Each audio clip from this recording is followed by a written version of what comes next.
Unpopular opinion.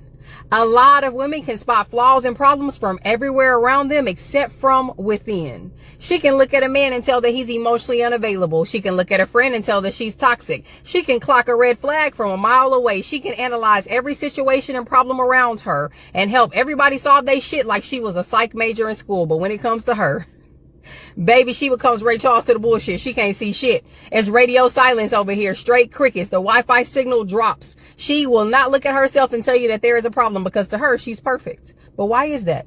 At some point, you got to start looking within to solve some of those issues. You got to start healing your own self. You got to start taking accountability because that's where the real self-love is going to be. That's where the real healing comes from. That's where the real growth goals. If you want to be in your soft girl era, that's how you're going to get there. Because let me tell you something, you cannot fix a problem that you refuse to admit.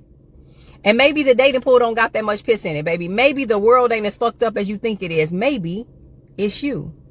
And it's your turn to look in the mirror and to fix some of your own problems. Unpopular opinion. And before you get defensive, just listen all the way through. A lot of people are incredibly good at spotting flaws everywhere around them, in men, in friends, in relationships, in society, but when it comes to looking inward, complete silence. You've seen it. She can look at a man and say he's emotionally unavailable. She can look at a friend and say she's toxic. She can identify red flags from a mile away, analyze situations like she majored in psychology, and help everyone else fix their problems. She's sharp. She's intuitive. She's perceptive. But when it comes to herself, nothing. No reflection, no accountability, no pause to ask, what's my role in this? And here's the uncomfortable part. That doesn't come from confidence. It comes from avoidance. Because self-reflection is dangerous to the ego. Looking inward means you might discover patterns you don't like. It means you might have to admit you contributed to situations you blame entirely on others. It means you can't keep telling the same story where you're always the victim and never the variable. So instead, the mind protects itself. It says, it's always them. I just attract the wrong people. The world is messed up. And slowly, accountability gets replaced with comfort. But here's the truth no one likes to say. Real self-love is not constant validation. Real healing is not pretending you're already healed. Real growth is not softness without responsibility. Healing starts the moment you're honest enough to say, maybe I need to work on something.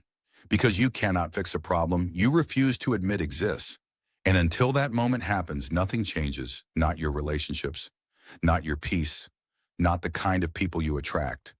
A lot of people talk about wanting to be in their soft era, peaceful, loved, emotionally secure. But softness doesn't come from denial. Softness comes after self-work. You don't get emotional safety without emotional maturity. You don't get healthy love without honesty. And you don't get growth by pretending you're perfect. Sometimes the most loving thing you can do for yourself is stop lying to yourself. And maybe the world isn't as broken as it feels. Maybe it's not that everyone you meet is toxic. Maybe it's not that all relationships fail for the same mysterious reason. Maybe the pattern is asking to be examined, not with shame, not with self-hate, but with courage. Because accountability isn't punishment, it's freedom. And the moment you're brave enough to look in the mirror and say, it's my turn to grow, that's when real healing actually begins. Feminism is spiritual darkness. The core belief in feminism is that women are naturally superior to men and must displace masculine authority. Of course, they didn't just come out and say this at first. The process has been incremental. But today, even the average Christian and or politically conservative woman will defend feminism as if it were something good that just got out of hand. Feminism was born of spiritual darkness from day one, however, and the intention all along was to completely invert the masculine-feminine dynamic. See, God's design is that the masculine is the natural authority and the feminine the natural follower of that authority. Male rationality leads, feminine emotions follow his rational lead while providing a nurtured role for a family. The way hell works is to invert God's design in every way possible. If God said up, then hell would create a whole philosophy of why down was the truly enlightened way. It's why pagan religions always involve androgyny, since it inverts the masculine and feminine dynamic. Even the Norse paganism of the Vikings, Odin and Loki, were said to transcend gender roles. And so today we live in an increasingly androgynous society. It's presented to us as men and women are the same, but even people like Camille Paglia notice it's not about equality, but about feminine supremacy. Women good, men bad. And the most destructive aspect of it has been convincing women promiscuity is a form of liberation. This goes well beyond the standard social media argument of body count. A complementary yin and yang relationship is the only kind of relationship that works for romantic coupling. And promiscuity robs a woman of the most valuable aspect of her femininity, which is how she fits into that complementary relationship. A woman submits herself to a man spiritually and emotionally when she has sex with him, even if it's a hookup. She tells herself it's no big deal, but biologically and spiritually, those mechanisms can't just be turned off. It's why the Bible consistently uses female promiscuity to describe spiritual infidelity. The woman cannot submit herself spiritually over and over again to different men and still be able to submit to a husband. What if I told you that the biggest lie about feminism is that it's about equality? What if the real issue isn't politics at all, but something much deeper and spiritual? Today I want to explain why feminism, as it exists today, represents a spiritual inversion of God's design, and why so many good people defend it without realizing where it leads.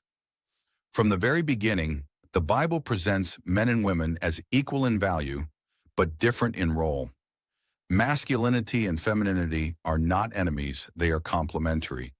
God's design places masculine leadership alongside feminine nurture.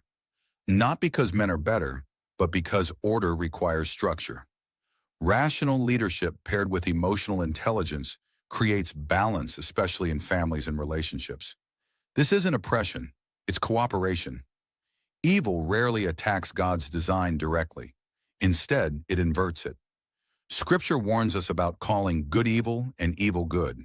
If God says up, spiritual darkness says down is more enlightened. That's why many pagan belief systems blur gender roles. Androgyny wasn't freedom, it was confusion, a deliberate reversal of natural order. And today we see the same pattern, an increasingly androgynous culture that insists men and women are the same while quietly portraying masculinity as dangerous and femininity as morally superior. That's not equality, that's inversion. Modern feminism often isn't about protecting women, it's about displacing masculine authority. Men are framed as the problem, leadership is framed as oppression, and submission, one of the most misunderstood biblical words, is treated as weakness. Even thinkers who aren't religious have noticed this shift. It's no longer equal rights, it's female good, male bad, and many women defend it sincerely, believing it's empowerment without realizing the spiritual cost. One of the most destructive lies sold as freedom is sexual promiscuity. The culture says it's just physical, it means nothing. But the body and soul don't work that way. Sex is bonding biologically, emotionally, and spiritually. The Bible uses sexual infidelity as a metaphor for spiritual infidelity because the connection is real. A woman cannot repeatedly give herself emotionally and spiritually to different men without consequences, no matter how much she tells herself it doesn't matter. What's framed as liberation often becomes fragmentation. This isn't about hating women. It's not about controlling anyone. It's about recognizing that when we reject God's design, we don't become free, we become lost. True strength comes from order. True freedom comes from truth. And true love only thrives when masculine and feminine work together, not against each other. If this message made you think, share your thoughts below. And remember, clarity is not hate, it's love.